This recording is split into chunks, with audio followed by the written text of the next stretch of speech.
Percy's coal delivery. Percy is a wisely little happy green engine on the island of Sodor. He loves pulling the mail. He delivers them to lots of stations. He delivers them to Maithwaite, Wellsworth, and Knapford Station. It was a snowy winter day on the island of Sodor. One day, Percy was dropping off some mail. Then Sir Topham Hatt arrived to see him. "Percy, I want you to go to the coal yard and take some trucks full of coal to the power plant."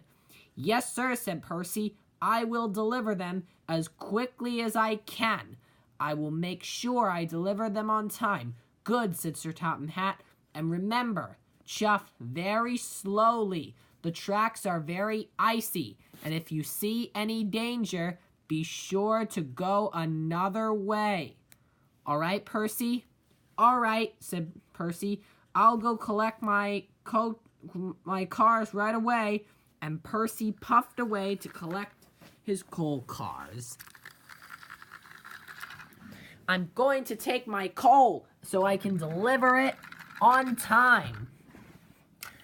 When Percy arrived at the coal yard, the cars giggled and moaned. "Who's that green engine Percy? We don't want Percy here. We want Thomas or Edward." "Then we want Thomas or Edward," puffed the freight cars, "not this stupid little small green engine named Percy." Percy ignored the cars, and he buffered up to them. The workmen loaded the cars with coal. When they were done, the cars were all loaded. "You're off to go," said the coal manager. "Okay," said Percy, and Percy puffed out of the coal yard with his coal cars.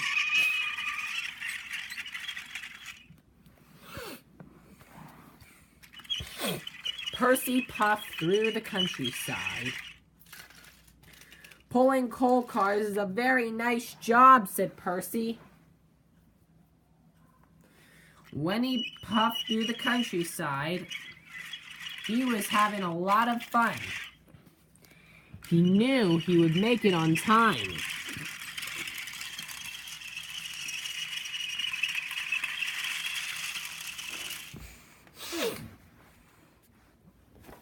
But then there was trouble. Percy didn't know the points had been switched to a track where there was a snowdrift.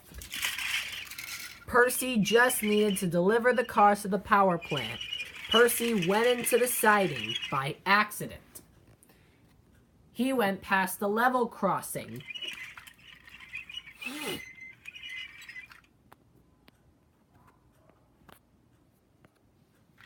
Then there was trouble. He saw a snowdrift up ahead. "Oh no!" cried Percy. His freight cars pushed him on, they yelled. "Help, help!" cried Percy.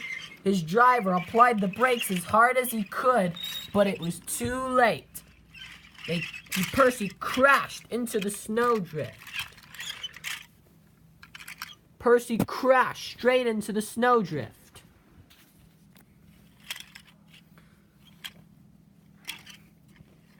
Luckily, no one was hurt, but his driver and him were very cold. "Now I will have to go for help," said his driver. The cars were very silly, and so was the spiteful brake van. Percy's driver climbed out of the snowdrift and called for help. He went to the telephone and phoned Sir Topham Hatt. Sir Topham Hatt got the coal and heard the news.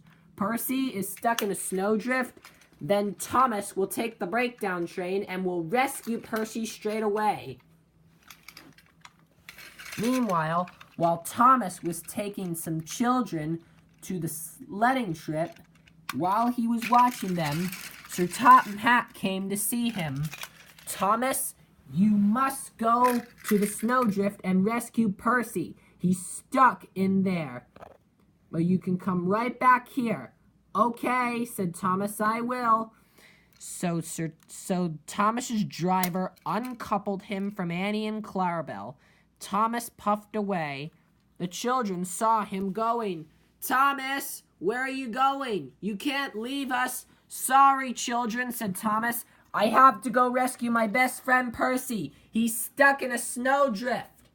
The children got what Thomas was saying. Thomas arrived at the yard.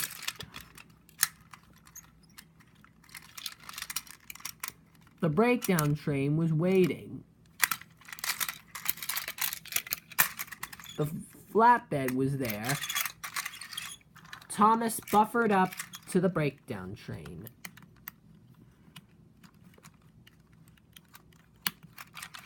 Thomas buffered up to the breakdown train, and he puffed away to rescue Percy. When Thomas arrived at the snowdrift, he saw Percy. He was stuck really badly. "Ooh," cried Percy. "Don't worry, Percy," said Thomas. "Here we are with the breakdown train. I will get you out of here in no time." So Thomas left the breakdown train there, and he buffered up to the freight cars. Thomas was coupled up to the freight cars. Percy's driver got back in the snowdrift. He dug through, and he uncoupled Percy from his freight cars. Thomas pulled the freight cars away. "Don't worry, I'll take your coal to the power plant," said Thomas, and Thomas pulled the freight cars away. Thomas took the cars to the power plant. He left them at the power plant and went to rescue Percy. The breakdown crane lifted its arm and went to get Percy. Thomas and the breakdown crane pulled Percy out from the snowdrift. Percy was very cold. A lot of snow was inside him.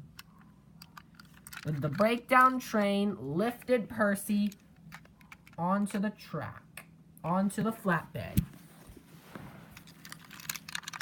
And Thomas took Percy home.